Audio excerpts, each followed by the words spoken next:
Salut, c'est Trado, je suis content de vous retrouver pour la mise à jour des zones d'accumulation rationnelle pour les investisseurs en or et en argent. On va commencer comme d'habitude par les nouvelles qui sont tombées depuis 3 jours puisque ce format, vous le savez, est mis à jour 2 fois par semaine. Premier article, très intéressant puisque c'est un article technique qui montre les positions notamment des spéculateurs et selon le dernier rapport de la Saxo Bank, eh bien, il y a eu un retour en grâce des spéculateurs à la hausse sur les métaux précieux cette dernière semaine, ce qui explique d'ailleurs la hausse assez violente à laquelle on a assisté.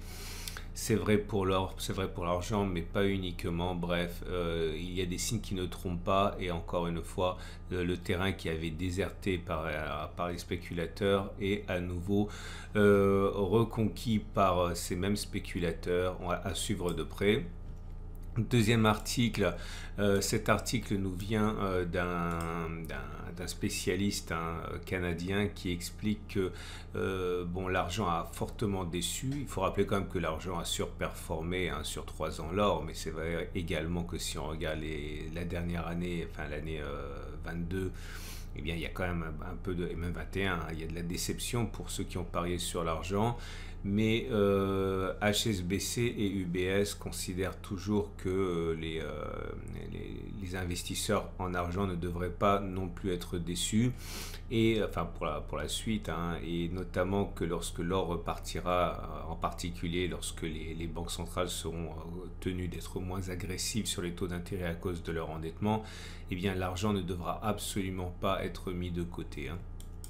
Troisième article, alors pour le coup c'est en français, c'est magnifique, c'est comme d'habitude Nicolas Perrin qui décortique le rapport In Gold We Trust. Bon, c'est très technique, je vais pas vous mentir, c'est de l'économie pure à un niveau quand même intermédiaire, on va dire, et les deux spécialistes de In Gold We Trust s'attaque tout simplement au problème de l'endettement. Alors on le sait, l'inflation appelle une hausse des taux d'intérêt, souvent, pas toujours, mais lorsque les taux d'intérêt augmentent, comment fait-on pour gérer la dette, lorsqu'on est un État? Bref, beaucoup de choses à dire. Si vous êtes intéressé par les questions de fond, et en plus c'est en français, on a de la chance là, et bien vous devrez vraiment lire cet article, et je vous laisse toutes les adresses pour accéder directement à cet article-là, à ces articles-là, en dessous de la vidéo. Je termine en vous rappelant comme d'habitude que ce que vous allez voir est sponsorisé par mon partenaire aucoffre.com qui vous permet d'acheter de l'or, de l'argent, du platine, du palladium. Bref, vous avez un lien sur mon site pour y accéder et également avoir accès à une prime, une prime réduite, et également Veracash, mon autre partenaire. Enfin, c'est le même taulier, c'est un copain, et c'est la carte Veracash. Vous achetez de l'or, de l'argent, vous associez une Mastercard classique et vous pouvez utiliser l'or et l'argent lorsque le pouvoir d'achat augmente. Enfin, vous l'achetez quand vous voulez, vous utilisez quand vous voulez en fait. Mais voilà l'or et l'argent. Donc la belle histoire de reprise continue. L'or en euros a pris la bagatelle depuis les plus bas du 22 juillet. On en est à quasiment 7%. Le rebond sur le support majeur et zone d'accumulation rationnelle des 1654-1635 n'a pas échappé aux investisseurs. C'était une zone de résistance qui a été cassée, qui a changé de polarité, qui est devenue support. Également, tous ceux qui ont investi en profitant de la baisse, de l'enfoncement de la zone, maintenant récoltent les fruits de leur patience, puisqu'on est en train de sortir de la zone d'accumulation rationnelle. Attention, je ne sais pas ce qui va se passer, je ne sais jamais ce qui va se passer, personne ne sait ce qui va se passer, mais peut-être qu'on ne reviendra plus sur cette zone. On est donc en train d'assister aux derniers instants pour profiter de cette zone d'accumulation rationnelle des 1754-1780 euros pour ceux qui veulent acheter. Attention, je rappelle toujours que il faut, dans ma méthode, et ce n'est pas la seule façon de faire, mais c'est ma façon de faire, acheter petit à petit régulièrement, notamment c'est ce qui permettait de profiter de la baisse, et également acheter maintenant, oui, mais pas 100% de la position, afin de pouvoir profiter d'un éventuel retour sur les profondeurs. On ne sait jamais ce qui va se passer, je le répète. La tendance de fond maintenant est haussière, la tendance de long terme est haussière. Ça va trop vite, il faut que ça pose un petit peu, c'est évident. Donc à titre personnel, je pense qu'on est prêt pour une petite consolidation, mais lorsque l'on regarde les bougies Aiki Nashi, on n'en voit pas le début, hein, ce sont toujours des bougies haussières. La dernière bougie n'a pas de mèche basse comme toutes les bougies précédentes, sauf l'avant-dernière, et ça veut dire que c'est quand même haussier. Mais encore une fois, j'insiste, hein, il est plausible quand même que la pause apparaisse bientôt. On regarde l'or, mais cette fois-ci libellé en dollars pour nos amis américains. Et vous voyez, c'est la même chose, le rebond a été évident. Alors pour le coup, hein, c'est la zone ici des 1765-1672 dollars qui a fait le travail. C'était une zone de résistance, enfin de support, hein, qui a été vue de tous les analystes techniques, donc, y compris par votre serviteur. Il était plausible qu'à un moment ou un autre rebondisse. La bonne nouvelle, c'est qu'encore une fois, ceux qui investissent petit à petit ont pu profiter de la décrue tout au long de la baisse, comme ça, un petit peu là, etc. etc. Bref, il n'y a aucune raison de se précipiter à présent. On est sorti de la zone d'accumulation rationnelle. Si on est américain, encore une fois, qu'on a investi en dollars, je pense qu'il n'est pas urgent de se précipiter maintenant. Je le répète, vaut mieux attendre. La tendance de long terme est toujours baissière. La tendance de fond est neutre parce qu'on est au-dessus de la M50, mais celle-ci descend toujours. Les bougies Aiki Nashi sont toujours intéressantes, mais là aussi, hein, on assiste à une petite faiblesse sur l'avant-dernière bougie. Bref, c'est bien. On quitte la zone d'accumulation rationnelle. On est prêt, à mon avis, pour une petite pause. Ça serait quand même légitime, hein. Si on ne fait pas de pause, plus dure est la pause ensuite, hein. Donc c'est bien d'en faire régulièrement.